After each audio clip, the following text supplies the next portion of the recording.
On est dans un moment de dynamique politique qui est assez singulier. C'est-à-dire qu'il y a une semaine, avant même que je vienne sur votre plateau, je crois que c'était vendredi dernier, mercredi matin, il y a une semaine, la censure n'avait pas encore été votée.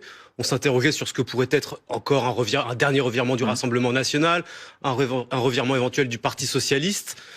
Et on se rend compte une semaine plus tard que le RN est complètement hors jeu, que LFI est marginalisé, que le NFP est en train de se disloquer, que des partis qui brandissaient la censure a priori avant même qu'un gouvernement soit nommé ou qu'une discussion ait pu être entamée, eh bien, sont aujourd'hui prêts à discuter. Je pense au Parti socialiste et à Olivier Faure. Donc on voit bien que en une semaine, la vie politique française a fait un bond assez extraordinaire. Et moi, je m'en félicite. Je disais sur votre plateau qu'il fallait qu'on change de culture politique.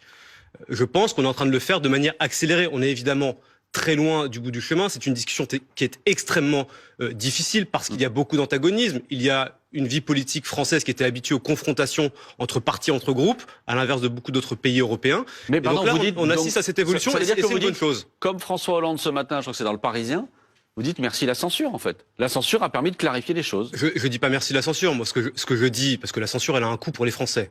Et on pense évidemment au transport dans les entreprises qui sera pas remboursé de la même manière. On pense au ticket resto. Il y a une facture de la censure. Et donc, il faut pas édulcorer ce qui s'est passé et la responsabilité immense qui est celle du Rassemblement national. Et je pense en particulier aussi à nos agriculteurs qui attendaient une loi d'orientation agricole qui va être encore décalée à cause de cette censure. Mais ce que je note, c'est que depuis le mois de juillet dernier, où nous appelions déjà à une forme de rassemblement, de culture de coalition. Vous savez, la culture de coalition, ça ne veut pas dire qu'on va passer toute notre vie ensemble. Je vous entendais interpeller le collègue qui était là juste avant moi en lui disant si vous entriez dans un gouvernement que vous ne piloteriez pas, alors ça voudrait dire que vous pourriez faire toutes les élections ensemble après. Non.